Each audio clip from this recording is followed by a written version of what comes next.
present For the Record with Neil Heinen. A conversation with Lawrence University President Mark Burstein is next on For the Record. Thanks for joining us. I'm Neil Heinen. To hear some talk, liberal arts colleges are an endangered species, and there is some truth to that concern.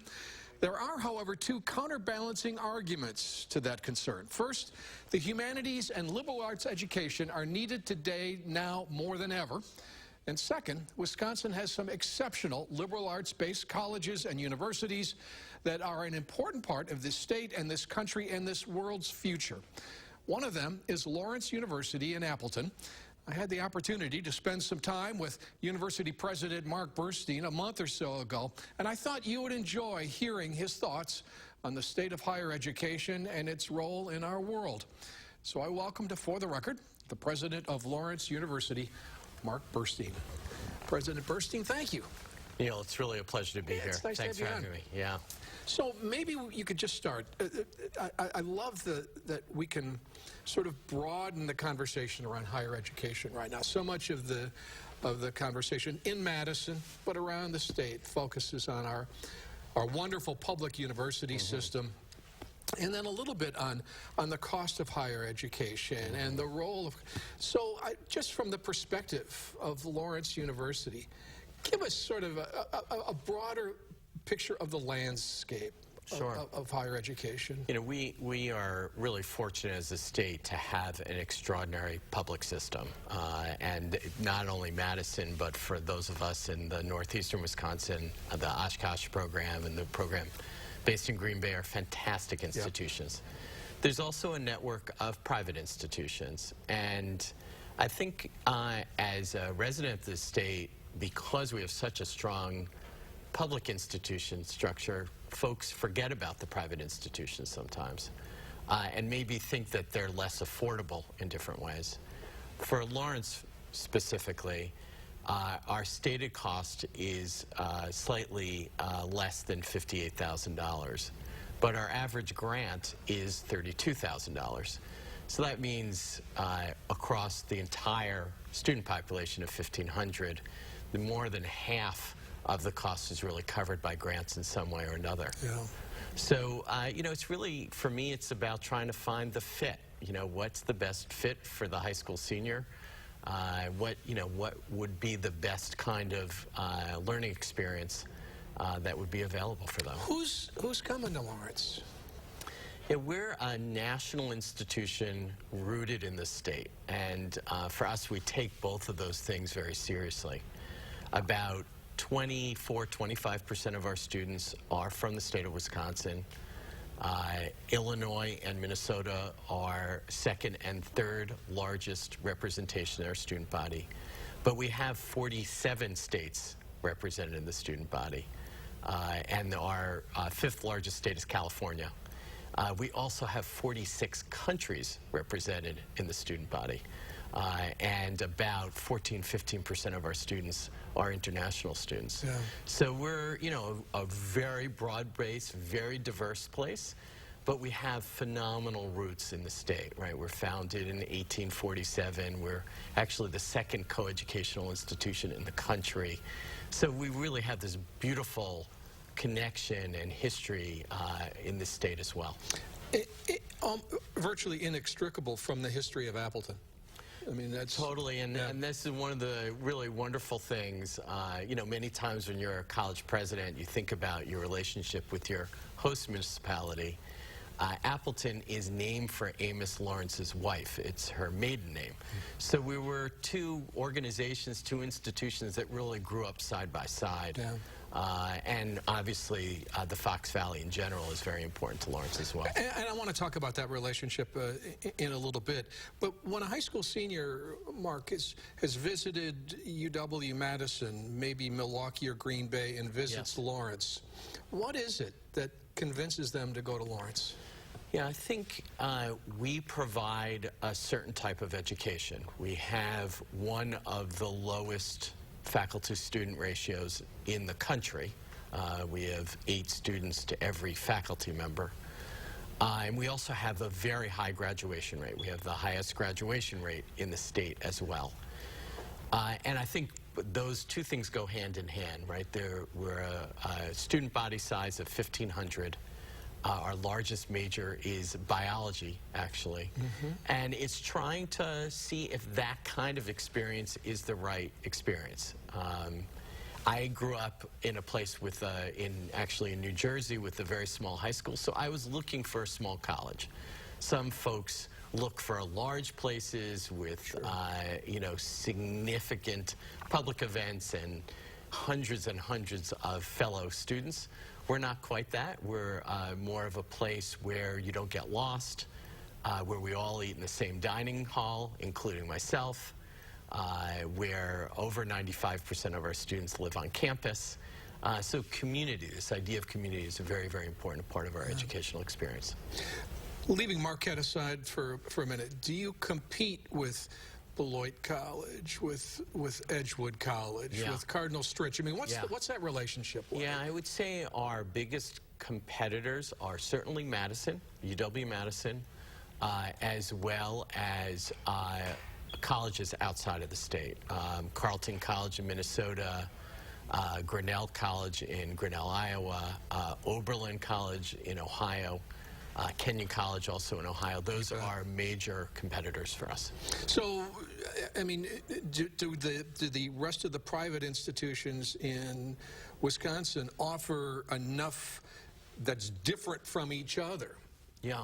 That they're more complementary than they are? Yeah, I think we are tailored to different types of students. Some institutions do fantastically well with a student who may have had a less straight line path through their academic experience. They may have gotten a high school degree but taken some years off or done some other things and they want to go back. For us, we're a little bit more of a classic place where the vast majority of our students went directly from high school to college.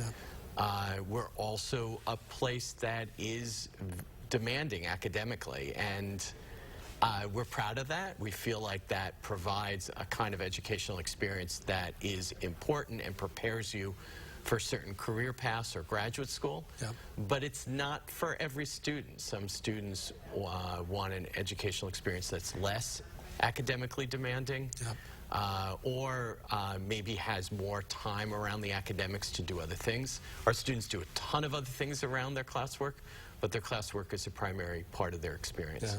Well, when we come back, I'd like to talk a little bit more about what's unique about Lawrence University and the faculty at Lawrence University, and we're going to do that with President Mark Burstein right after this.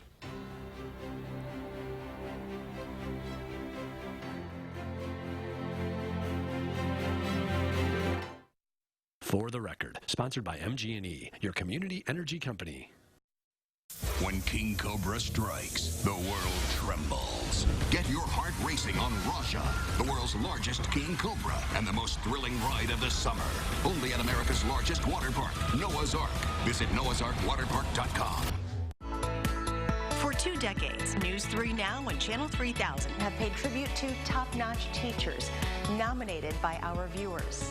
Every month, we spotlight and salute an area teacher, and we want to hear about your favorite.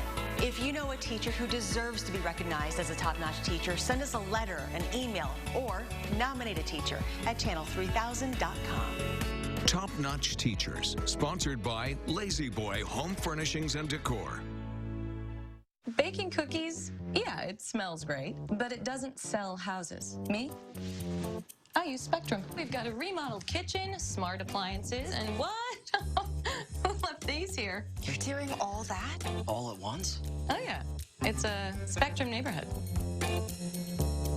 Why don't we check out the living room?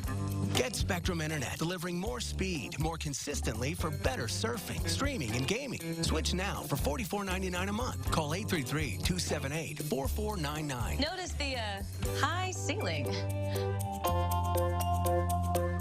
Works every time. Get Spectrum TV with more free HD and more free on demand from $44.99 a month. Call 833-278-4499. The houses I've sold with Spectrum, I should be giving them a commission. I'm not going to do that. Get Spectrum TV and Internet today from $44.99 a month each with no contracts. Call 833-278-4499. Noah's Ark, America's largest water park. With more thrill rides, more family rides. Like Raja, the world's largest king cobra. Save up to $18 on select dates when you buy online.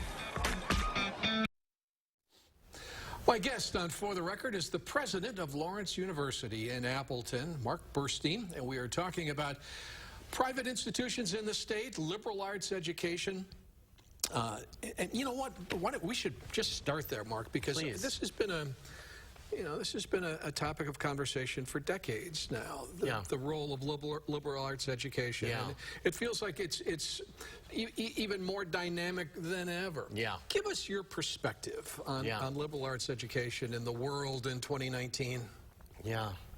And I'm also a product of a liberal arts education myself. Yep. I think that the challenge that this part of higher education is having is struggling with the word liberal, which has now taken on a political connotation. Yeah, good point. But liberal arts is really trying to get to the sort of Greek root, which means freeing, opening up, allowing someone to explore intellectually. And if you look at the data, liberal arts colleges have been phenomenally successful from many different vantage points. Most of the CEOs of Fortune 500 companies have liberal arts degrees. We have amazing placement records. 99% of Lawrence students either find work that is of their choice when they graduate or go on to excellent graduate schools. We also provide an environment, I think, where students can learn about difference. You know, we're a country that is moving in a direction where we don't connect across difference. We don't hear different points of view or different perspectives. And appreciate difference. Or appreciate difference. And that's where learning happens, right? That's where you encounter and try to understand something differently. But, I think that the sector has had some dings just because of the naming. Yeah. Is it unnecessarily complicating to talk about the humanities in terms of liberal arts education? Yeah. Because I think that, too, is an undervalued and needed role in our world right now. Yeah, I think people try to understand it. Most of the time, the way I get into it is actually talking about my own background. I was a history major from Vassar College, but I have an MBA from Wharton, and I've been an investment banker. A great business school. Right, Yep. and also I've been a college president. So I feel like I've done decently for myself. And, I have a liberal arts degree. And I think that a liberal arts degree does give you the fundamentals of what the kinds of skills you need to be successful. Yeah. Writing, presentation skills, group skills, because so much of work is around working with colleagues, trying to understand how to learn something new, right? That's what careers are about now. You learn something new every day. Certainly I do on the job.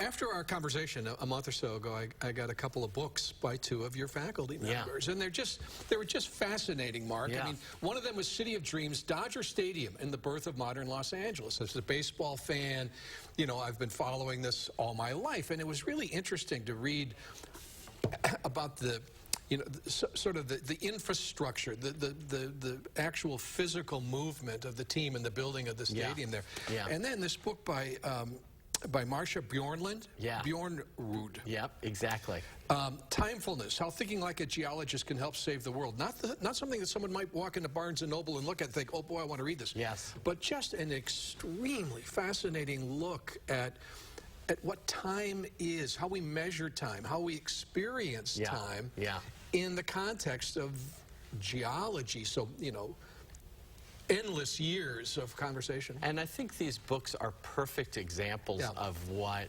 I call a College of Arts and Sciences education really provides. Better than liberal arts. Arts and sciences. Yes. Yep. Yeah, that's great. Because Jerry Podair's book, City of Dreams, not only gives you a sense of a historical moment around this location of the stadium and attraction of this team, but it also then shows the repercussions that happen in LA as a city for generations afterwards. Right. So it's really trying to give you context for a very complicated political and social setting going forward. Yeah. And Marcia's book, Marcia Bionrud, makes geology accessible. Not, you know, quite honestly, I told Marcia this already, so I feel like I can mention this. I took one geology course, and you know, I was so apt on falling asleep that I would take my shoes off to try to keep the ground cold underneath my bare feet. It sounds familiar, Mark. But Marcia makes it so accessible and important, right? This thinking about how we think about change and time continuum. And the Earth has been around for thousands of years, but we have a tendency to think in yearly increments. Certainly I do, right? You know, right now at Lawrence, we have a strategic plan. It is a 5-year plan. You know, from Marcia's perspective, that isn't even a blip on the radar screen. So trying to think about things in a different way is really interesting. Something more people might be familiar with, and as a jazz fan I've been aware of forever, of course, is the arts program at Lawrence, for which I think it is justly respected and known. Yeah. About 20% of our 1,500 students are getting Conservatory of Music degrees, Bachelor of Music. And it's an extraordinary part of Lawrence, as well as we run a great theater program and a great visual arts program and creative writing. So arts are very much a part of the campus. It'd be fun just to walk around the campus and hear. Yeah, totally. Right? In fact, I have friends in this weekend, and they were saying, well, what is it like? I said, the first thing I said is, I go to so many concerts, which is awesome. And we have a symphony orchestra. Oh, there you go. Okay. So that is our jazz ensemble actually playing there. Which has won 2 Downbeat Awards in the past 2 years. So best jazz ensemble in the country, competing against many other jazz ensembles, including graduate school jazz ensembles. But we also have like a Brazilian drumming group. We have a gamelan studio, which teaches a Balinese instrument. So music is present throughout the campus, and I think really raises the quality of the campus community in so many ways. So when we come back, we're just going to extend the perspective on a liberal arts college by looking at the relationship between Lawrence and Appleton and Lawrence in the state of Wisconsin. We'll do that right after this.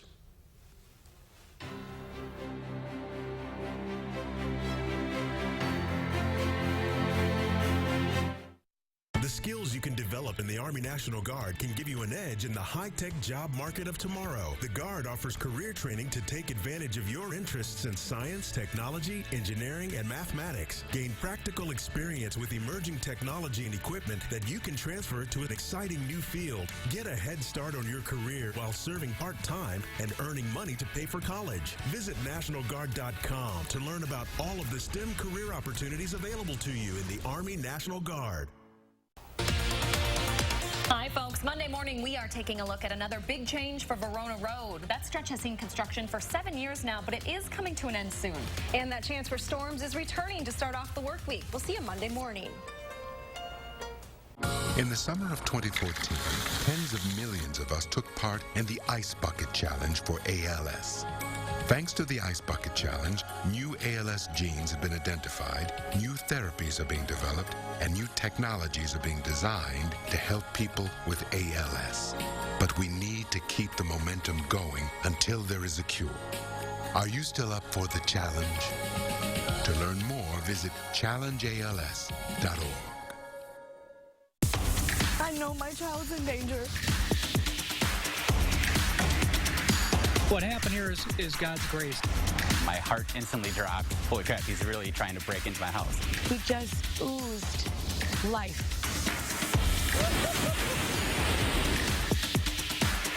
I get to make a kid happy. And we wanted to give back to everybody who helped us. Baby babies on the way, and the race is on. Infant care fills up so quickly, and the cost of care is really expensive. How can you find quality care you can afford? News 3 Now shares a local expert's advice, Monday at 10. Away from your TV? Not a problem. Get breaking news, weather alerts, and political coverage from the award-winning News 3 Now team. Plus, all things Madison. Stay connected anywhere with Channel 3000, Madison's #1 digital news source. Bears versus Panthers, Thursday at 7, only on News 3 Now.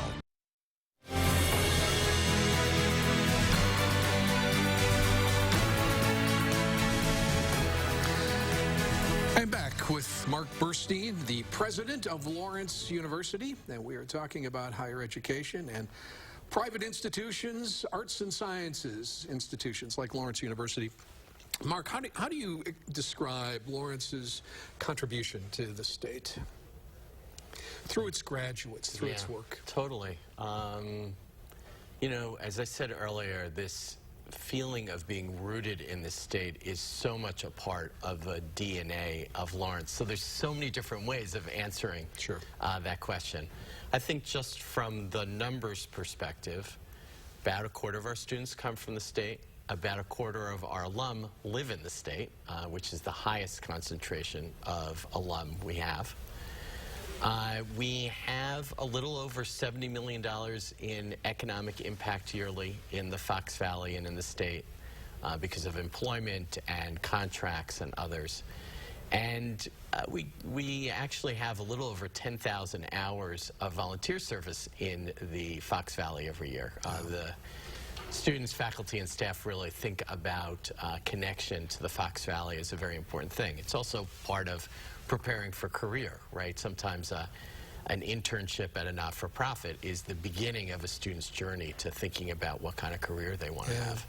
So it's a really, really important, I would say, mutually beneficial relationship. Those are big numbers, Mark. I mean, it almost feels like that is a disproportionate, immediate impact on the region and the state for a university the size of Lawrence. Yeah, I think we take this very seriously. You know, where our home is, and our home is absolutely, you know, Appleton, Fox Cities, Wisconsin, and being fully present and engaged in that home. And it's part of the educational experience, right? You know, one of the beautiful things I think about Wisconsin is that we're a purple state. Right, we're neither in one direction or another. That's an ideal setting for a college, right? Because it allows you to think about issues from different perspectives. And that's the educational process. It's we're also, I would say, a purple campus. We have many different political viewpoints as well as lots of different experiences and backgrounds represented on campus. And the freedom to express them, Mark. I mean, the perception, the misperception of college campuses right now is of restrictive speech. Yeah, I mean, it's essential to have open dialogue around the issues that face society today. That is the bread and butter of what education is. And so we really try to have different viewpoints represented in our classwork as well as in the speakers on campus. And, you know, sometimes you disagree with the speaker, but you learn from that as well, right? Agreeing with everything said at all times is not an educational experience. It's just a reinforcement of one's views and data and, you know, concepts of the world. So it's important to be confronted with other views. I'm not sure what generation is entering Lawrence College right now, but do you have any sense that that generation is going to be better prepared to have those kinds of conversations, those kinds of democratic small d conversations that we need moving forward? I mean, it's certainly our hope, our aspiration that we are preparing our current students for a world where those conversations are essential. And we do that in a number of different ways. We just actually hired our first Dean of Spiritual and Religious Life about 3 years ago. And she's done incredible work at creating conversation amongst religious communities.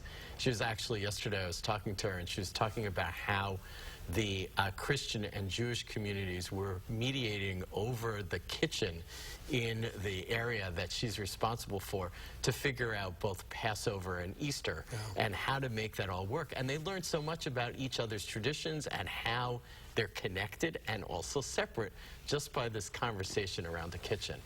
That's where learning happens. We also just started a organization called Sustained Dialogue, trying to create conversations around more controversial issues that face us. For example, choice, life.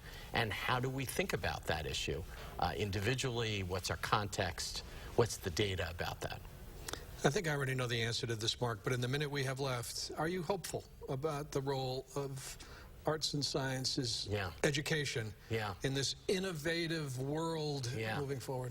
I am so hopeful, and I think one piece that we didn't touch upon is, for me, the idea of social mobility is so important in this country, and that's what we're doing in college today, right? A college degree changes your ability in terms of earning more than anything else that you can do. And that's what we do at Lawrence and many other campuses across this country. So super excited about what colleges can do here. Really nice to meet you. You're welcome in Madison anytime. Thank you, Neil. Really appreciate it. We're going to come back and wrap up For the Record right after this.